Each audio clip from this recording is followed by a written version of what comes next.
अगर आपने पिछले 6 महीने में एक नया पीसी बिल्ड करने की कोशिश की है या अपने लैपटॉप की रैम अपग्रेड करने मार्केट गए हैं तो आपने एक चीज जरूर नोटिस की होगी, प्राइजेस आसमान छू रहे हैं। 16 GB DDR4 रैम के प्राइजेस 71% तक बढ़ चुके हैं। 512 GB SSD के दाम 92% तक बढ़ चुके हैं। लेकिन दोस्तों, ये सिर्फ इन्फ्लेशन नहीं है या कोविड जैसा कोई टेम्परेरी शॉर्टेज भी नहीं है। There is a big global game behind it. एक ऐसी फंडामेंटल रिस्ट्रक्चरिंग जहां दुनिया की सिर्फ 3 कंपनियां, जी हाँ, सिर्फ 3 कंपनियां ये मिलकर डिसाइड कर रही हैं कि आप टेक्नोलॉजी के लिए कितना पे करेंगे, और इन सब का रीजन है AI।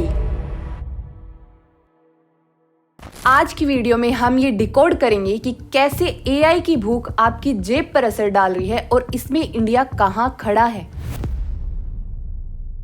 मेमोरी मार्केट हमेशा से साइक्लिकल रहा है, कभी प्राइसेस बहुत ऊपर, कभी बहुत नीचे। 2021 में कोविड आया, वर्क फ्रॉम होम शुरू हुआ, डिमांड्स बढ़ी और प्राइसेस ऊपर गए।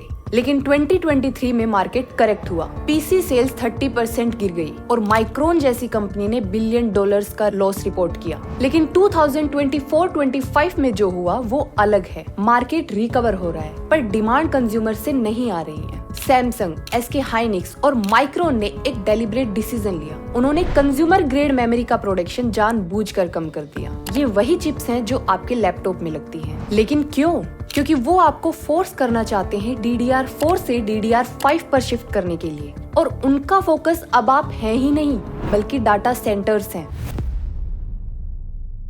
यहाँ आता है सबसे बड़ा ट्विस्ट। एक स्टैंडर्ड 16 GB रैम मॉड्यूल पर कंपनी को 18 to 20% प्रॉफिट मार्जिन मिलता है। लेकिन वही फैक्ट्री, वही मशीन अगर हाई बैंडविड्थ मेमोरी बनाए जो AI में यूज होते हैं तो कंपनी का प्रॉफिट मार्जिन 60 to 65% बढ़ जाता है। तो आप ही सोचिए, अगर आप बिजनेसमैन हैं तो आप क्या बनाएंगे? सस्ती रैम आपके लिए या महंगी HBM गूगल और माइक्रोसॉफ्ट के लिए? Answer is simple. सैमसंग और SK हाइनिक्स ने अपनी 40 to 50% production capacity AI chips के लिए शिफ्ट कर दी है। मार्केट में शॉर्टेज है नहीं, क्रिएट की गई है। इस पूरे खेल के सिर्फ 3 प्लेयर हैं। साउथ कोरिया की सैमसंग जो मार्केट लीडर है, दूसरी भी साउथ कोरिया की ही कंपनी SK हाइनिक्स जो अब एनवीडिया की एक्सक्लूसिव पार्टनर बन चुकी है, तीसरी कंपनी USA की माइक्रोन है। ये 3 कंपनीज मिलकर दुनिया की 95% मेमोरी मार्केट कंट्रोल करती हैं। जब कंपटीशन खत्म हो जाता है तो इसे हम कहते हैं ओलिगोपोली। ये कंपनी आपस में प्राइस वॉर नहीं कर रही हैं, बल्कि एक दूसरे से हाथ मिलाकर सप्लाई को कंट्रोल करती हैं।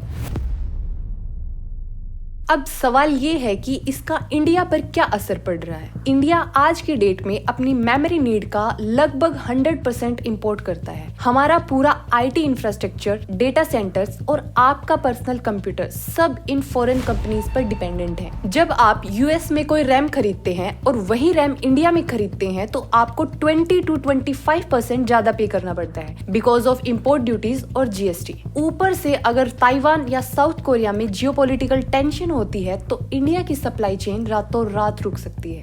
But wait, before you move on, एक उम्मीद की किरण है। माइक्रोन गुजरात में 22,500 करोड़ का इन्वेस्टमेंट कर रहा है। ये एक असेंबली और टेस्टिंग फैसिलिटी होगी। हालांकि हम अभी भी चिप्स मैन्युफैक्चर नहीं कर रहे हैं, पर उन्हें असेंबल करके हम सप्लाई चेन का हिस्सा बन रहे हैं। इससे डिलीवरी टाइम 8 to 10 वीक्स से घटकर 2 to 3 वीक्स हो सकता है।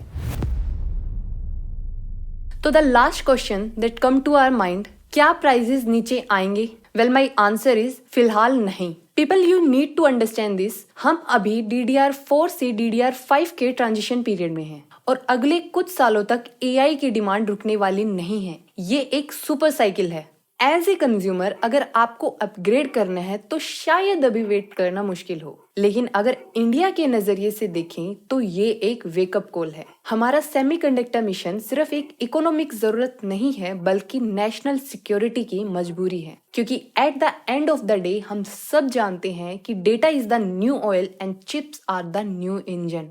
That's it guys, this is from my side। ये वीडियो आपको कैसी लगी कमेंट सेक्शन में जरूर बताइए and don't forget to subscribe the channel. मिलते हैं नेक्स्ट वीडियो में।